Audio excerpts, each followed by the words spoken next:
गुप्त मन की विराट शक्ति।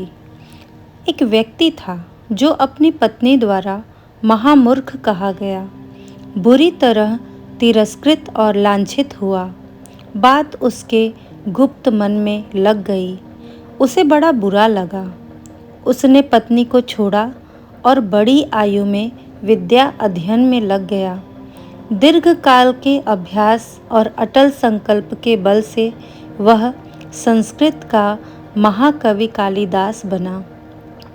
समग्र भारत उसकी प्रतिभा और विद्या से चमत्कृत हो उठा। उसके गुप्त मन में काव्य शक्ति का बृहद भंडार छिपा हुआ था। ऐसे ही एक डाकू था जिसकी जीविका का उपार्जन मुसाफिरों को लूटने और हत्याएं करने से चलता था। एक दिन एक मुनि उसकी पकड़ में आ गए। उसने उन्हें भी मारना चाहा, पर उन्होंने विनीत भाव से उससे कहा, जिन व्यक्तियों के पालने के लिए तुम इतने व्यक्तियों की हत्या का पाप अपने ऊपर ले रहे हो, क्या वे तुम्हारे इस पाप में हिस्सेदार बनेंगे? जाओ और अपने परिवार वालों से पूछो। डाकू चला गया। उसने यह बात पूछी, लेकिन उनका उत्तर सुनते ही चेहरा उतर गया। उनका उत्तर था, हम तुम्हारे आश्रित हैं, पाप पुण्य से हमें क्या प्रयोजन। उसे ज्ञान हुआ। वह बदलकर महर्षि वाल्मीकि बन गया। उसकी गुप्त शक्तियाँ एकाएक खुल गईं। उन्होंने संसार को अपनी बुद्धि से चमत्कृत कर दिया। इसी प्रकार न जाने कितने महापुरुष हुए हैं जिन्हें किसी मानसिक आघात या आकस्मिक झटके से अपने गुप्त मन में सोई पड़ी गुप्त शक्तियों का ज्ञान हुआ। उनके जीवन का पृष्ठ बदला और वे अपने गुणों से संसार को चमत्कृत विस्मित कर गए। आप में भी असाधारण गुप्त शक्तियों, मन, शरीर, आत्मा की असंख्य शक्तियों का भंडार छिपा हुआ है। खेद है कि आप अपने को साधारण प्राणी मानते हैं। आप कभी भी ऐसा विचार नहीं करते कि हम में दिव्य और आश्चर्यमयी शक्तियाँ छिपी पड़ी होंगी। सच मानिए, आप शक्तियों के बृहद भंडार हैं। घोड़ों को यदि शारीरिक शक्ति का ज्ञान हो जाए तो वे हमारे वाहन न रहें। हाथी अपनी शारीरिक ताकतों से विश्व को अपने वश में ही कर ले। शेर, चीता, रीछ, भैंसे, बैल, खच्चर इत्यादि पशुओं को अपनी शक्तियों का ज्ञान हो जाए तो वे हम पर राज्य ही करने लगेंगे।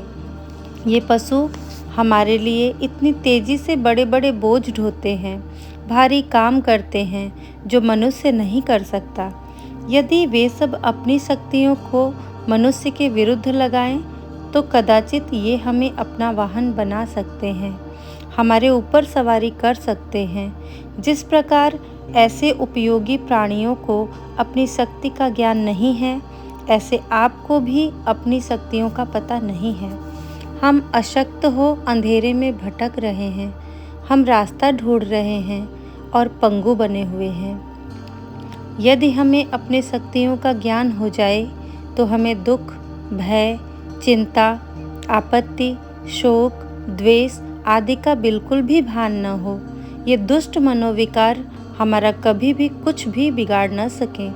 हमारे स्वास्थ्य, मन और जीवन पर इनका कोई भी बुरा प्रभाव न हो। खेद है कि हम इन दुष्टों को आसानी से वश में आ जाते हैं और अपना सर्वनाश कर लेते हैं। हम अपना भाग्य बुरा समझ लेते हैं। संसार फीका फीका मालूम होने लगता है। जीवन भार स्वरूप प्रतीत होता है। खेद है कि कभी तो हम ईश्वर पर भरोसा करते हैं, कभी प्रारब्ध को मानने लगते हैं, फिर कभी पुरुषार्थ कहकर गला फाड़ने लगते हैं। हम कभी स्थिर नहीं रहते। हमारा मन सदैव इसी प्रकार डामाडोल रहता है। हम पूजा पाठ भी करते हैं, पर जब अकाल्पनिक और अस्थिर मन से करने के कारण धन दौलत या सिद्धि प्राप्त नहीं होती तो हमारा विश्वास इन सब से उठ जाता है। हम इन्हें ढोंग मानने लगते हैं। वास्तविक कमजोरी यह है कि अभी हमें स्वयं को अपने ऊपर विश्वास नहीं है। हम दूसरों को धनवान और शान शौकत से रहते देख उन्हें सुखी समझते हैं, पर यदि हम उन्हें अंदर से देखें तो हमारे विचार बदल जाएंगे। आप पूछेंगे कि लोगों के पास बहुत सा धन है, सुख है, इतना वैभव, बड़प्पन और अधिकार है, फिर भी दुख कैसे? उस पर ईश्वर की बड़ी कृपा है, पर हम पर प्रकोप या ईश्वर की अकृपा है, कैसे?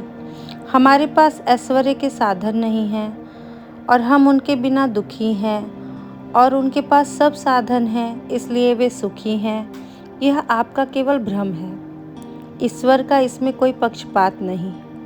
ईश्वरीय शक्तियाँ विपुल ताकतों, मानसिक, शारीरिक, आत्मिक संपदाओं का जो अंश उनमें है वही वास्तव में आप में भी मौजूद है।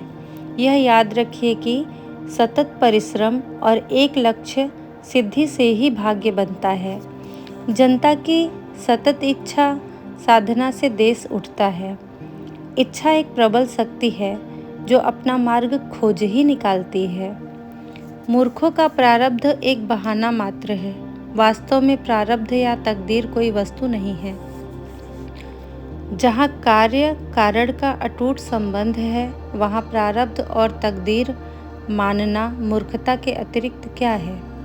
जिसे विचार करने का मार्ग मालूम नहीं है, जो प्रत्येक कार्य के पीछे काम करने वाले कारण को नहीं जानता है और जीवन में तूफानों से सदा डवाडोल रहता है, वही अपने कल्पित भूत प्रेतों और जीवन के तूफानों से सदा डवाडोल रहता है। वही अपने कल्पित भूतों, प्रेतों और बुरे ग्रहों का दास बना रहता है। संकल्प ने परिस्थितियों को परास्त किया है। अंग्रेजी के प्रसिद्ध लेखक सर वाल्टर स्कॉट ने किताबें लिखकर स्वयं साझेदारी के साथ उन्हें छापने का काम चालू कर दिया। प्रेस भी चलने लगा। दुर्भाग्य से उसका साथी ईमानदार और लगन वाला नहीं था। दोनों में ही व्यापारिक चातुर्य की कमी थी। नतीजा यह हुआ कि प्रेस घाटा दे गया। अनेक वर्ष तक उसके लाभ में चलने की आशाएं लगाते रहे। कर्ज दिन दूना रात चौगुना बढ़ता गया। प्रेस पर ऋण का बोझ लद गया। साझीदार भाग खड़ा हुआ और सारा ऋण वाल्टर स्कॉट के ऊपर आ गया। दिन रात पर्वत जैसे कर्ज का बोझ सोचते विचारते कोई साधारण मनोबल का व्यक्ति होता तो संभवतः पागल हो जाता अथवा मानसिक भार से परेशान होकर आत्महत्या ही कर बैठता। उसका मानसिक संतुलन गड़बड़ा जाता। पर वाल्टर स्कॉट विषम परिस्थितियों से हार मानने वाले लेखक नहीं थे। वे जीवन युद्ध के वीर सिपाही थे। उन्होंने ऋण उतारने के लिए लेखन व्यवसाय से संबंधित कई कार्य प्रारंभ किए। कभी कोई मासिक पत्र प्रकाशित किया, कभी दूसरों की पुस्तकें छापी, अखबार निकाले, असंख्य उद्योग किए। वे विषम परिस्थिति से निकलने की निरंतर कोशिश करते ही रहे, आशा और उत्साह बनाए रहे। आखिर एक गोली निशाने पर बैठ ही गई। लेखन के प्रयोग में ऐतिहासिक उपन्यासों के क्षेत्र में एकाएक उनका नाम चमक उठा। वे जमकर महीनों वर्षों तक लिखते ही रहे। उनके पाठक बार बार उनसे ऐतिहासिक उपन्यासों की मांग करते ही रहे। अंत में उनकी लेखन शैली इतनी परिष्कृत हो गई कि उनका यह व्यवसाय अच्छे लाभ में चल निकला। उन्होंने अनेक सुंदर उपन्यास लिखे जिनका खूब स्वागत हुआ और उनकी आय से कर्ज का भुगतान हुआ। अपनी लेखनी के बल पर स्कॉट ने अपने ऊपर चढ़े लाखों रुपयों के कर्ज को उतार डाला।